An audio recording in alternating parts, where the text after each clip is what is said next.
What is up, guys and girls? Welcome to another episode of the Nonstop Review. I'm your host, as always, Devon, and joining me equally as always is Rick. Hello, everyone. Those of you familiar with this brand of the show know we don't like to mince words here. So with that in mind, Rick, what are we doing today? Steven Universe Season 5, Episode 15, Pool Hopping. 3, 2, 1, and go. Man, we had such a long string of episodes with no opening, and now we're just getting nothing but openings. Yeah, I think these were just shown on like individual days rather than like overflows from a Steven bomb. Sure. I'm not knocking it, it's nice to get the theme. Yeah, it is. It's just when we're doing 4 of these on a trot, it gets a bit repetitive. Lion looks so bored. He always looks bored. To be fair, that's a good idea to have in general. Hmm.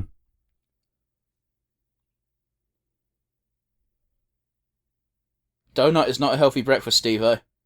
No, it ain't. Now, I do already know that Dewey is now in charge. Oh, alright, not quite yet then. I think Garnet's just doing it because she knows Steven loves it.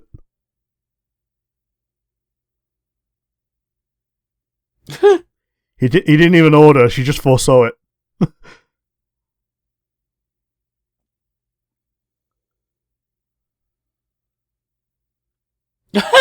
Oh!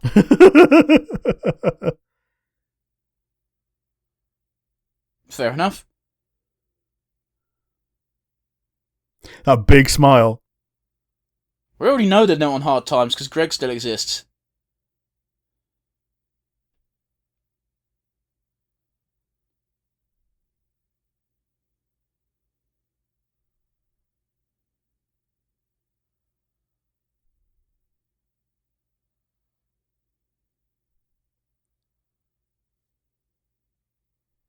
Interesting.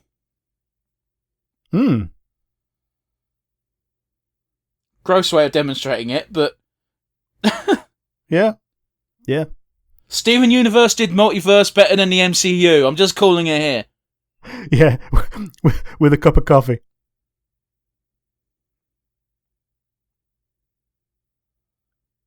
It spills. You need a mop.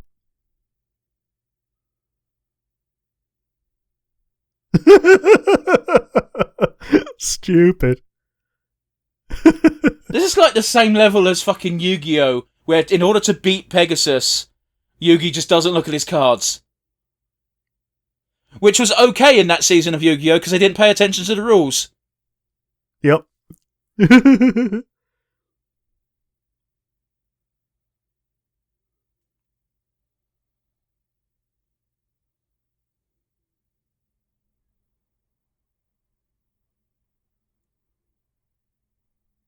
Okay. Garnet's getting hype. All of them. Yes, she is.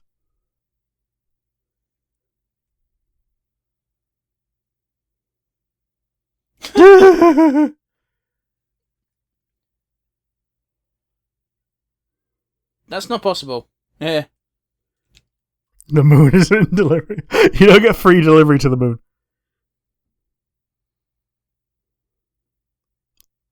To Fryman's.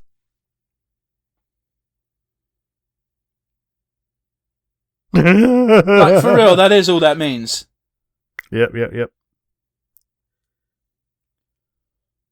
That's more than... Oh, right, no, they ordered 20, didn't they? Yep.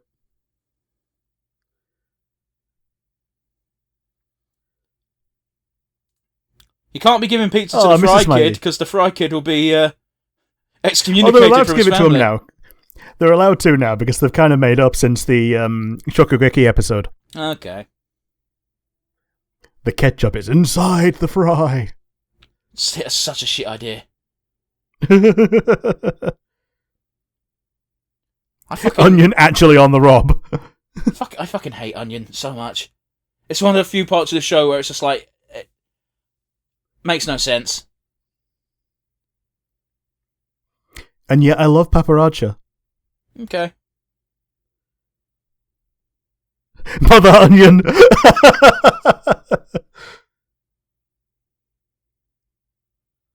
What weird thing is she drawing? Oh. A scream of herself.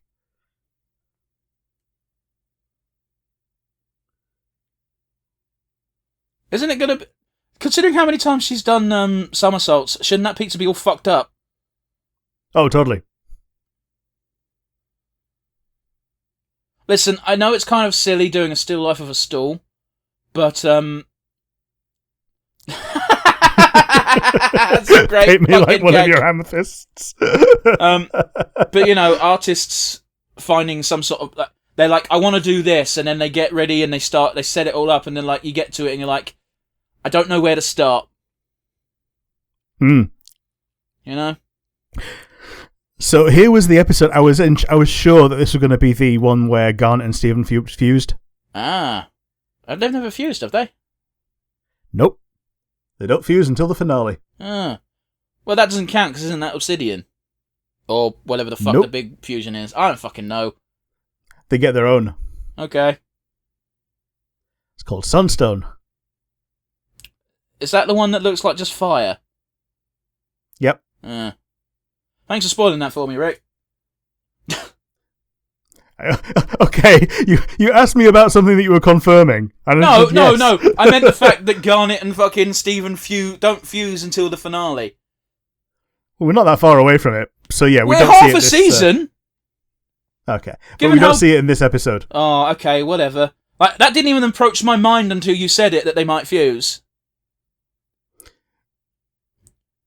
Rick has this amazing ability to spoil shit, and then immediately be like, I didn't realise I spoilt the thing, even though he just spoilt the thing.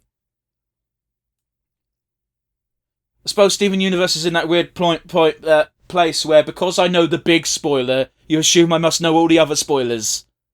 Yeah, pretty much. That's not how it works, otherwise this show would be a bit shit. I know everything that happens, guys!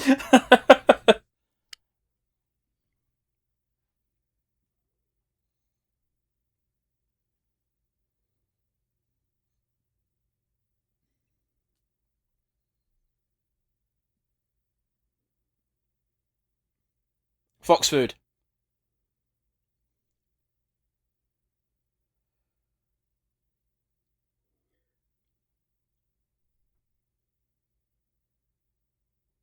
Are they going to all be in her hair? I think she's going to be holding them all and just be paralysed. Oh.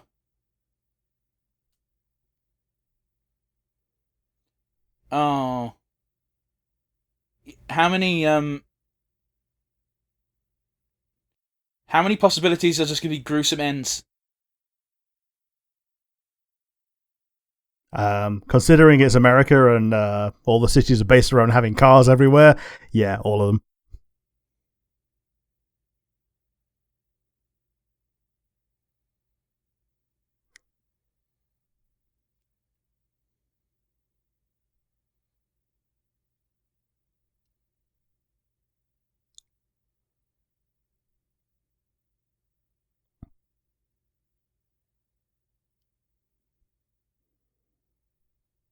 That must be a scary prospect for someone who always has an idea. Yeah, it's real cute for...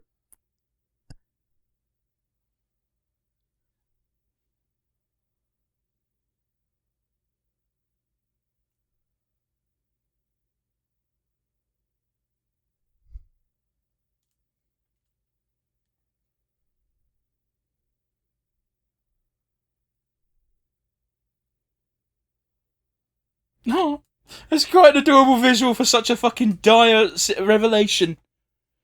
Yeah. And like, she's focused on the cats, but it's not about the cats, obviously. Yeah.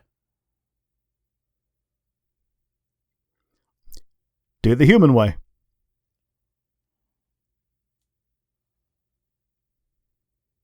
They were out of the rain before. We took them out of the bush. It also wasn't raining when they found them, to be fair. Well, yeah, but if they were still in the bush, then they'd be out of the rain. True enough. Great news, the shelter is a no-kill shelter. Man, support your kill shelters, everyone.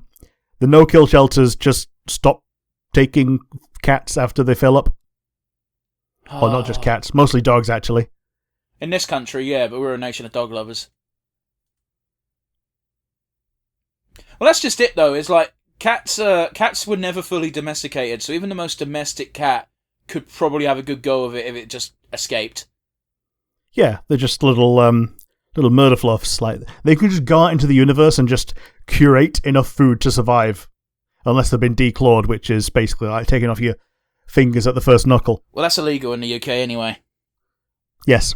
It's also illegal to dock tails and ears on dogs. But it's not illegal in Ireland, so if you want the reason why you see so many animals over here still with docked ears and tails and declawed, it's because people just nip over to Ireland and get it done there, which is a bullshit workaround and should not be allowed. Yeah, absolutely. Oh. Cat Stephen. Hang on, isn't that a reference? Isn't that a singer? Yeah, Cat Stevens. Right.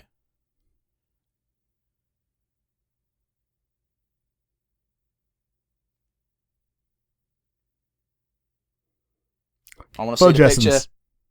I want to see the picture! Wouldn't it be awful if it got sucked into the main by accident? That's fucking great. Okay, fair enough. Vidalia, you took creative liberties in the best way possible. Yeah, remove Stephen's clothes because he wasn't there to show them. Stephen is basically just a little cherub. He is a bit, yeah. Especially at this point in the show. Indeed, but that's the end of the episode, and I must know what you thought. It was cute. It was a way to do kind of like the Essence of a Townie episode with Garnet, but like in a nice way. So it all obviously led up to her mini breakdown, which is kind of resolved now. But yeah, how about you? What do you think? It was rather unexpected. I did reveal to you that I know Dewey eventually takes over the donut shop. Don't know why that happens, but I know it happens. Yeah. So I was taken a bit even more out of left field by the fact that Garnet was working it. And it was an interesting episode, to be sure, from explaining how her powers work and the fact that she's trying to be as random as possible because she wants to experience the unknown, which we now know is bullshit, but whatever. It was still a nice moment. All the way to the breakdown. Like, it was pretty entertaining. Yeah. All that's left for us to do is ask that age-old question, Rick. What was your favourite moment? Garnet pounding on the door, shouting for Mother Onion. It was stupid, but it really tickled me. How about you? What was your favourite moment? Yeah, a bit more sour than that, but Garnet's breakdown, basically, because it was just such an adorable visual with such an important plot reveal. It was rather masterfully done, and it tugged at my heartstrings a little. Yes, I think it's the first time I've seen Garnet look small. And it's because she was, like, sat down cross-legged, because normally she's, like, towering over most people. So they had to engineer a way to make her look small. It's almost definitely not, because you definitely said those words before. Okay. Or rather, you you definitely said on this podcast before, I've never seen Garnet so small. But yeah. Fair enough. It is a rather jarring thing to see, I will grant you. And yeah, it definitely added to the moment. Plus the cats were cute. Yeah. And as we all know, it's illegal to move when you've got cats sleeping on you. I've broken the law so many times if that's the case. But yes, you know what time it is, Rick. It's time to add to our all-important MVP board. So with that in mind, who is your MVP for today? Gotta be Garnet, isn't it? Like, even though Stephen helped, Garnet still had to go through the journey. So yeah, it's gonna be her. How about you? Yeah, it's gonna be Garnet. It's one of Stephen's not been in a weird position this whole series where he's been in every episode and he's been important, but he's never been the focal point, really. No, like the closest thing he's been is when he's been Stevonnie. Yeah, actually, I'm gonna have a quick look. I don't think Stephen's on our leadership board outside of being Stevonnie, which doesn't technically count. Yeah, because it's a separate character. Yeah. Yeah. Let's see here. You can talk or you can not. That's fine. Yeah, because like early on, I know it was dominated by Lars. Yeah. No, Stephen's not on our board, and at this point, we've filled our board, and we're now knocking number ones off. So yeah, that's. Yeah, he's gonna have to pull his socks up if he's gonna be in the top 5. At least for this series. Like, don't get me wrong, he's definitely the top of our overall leaderboard. Oh yes.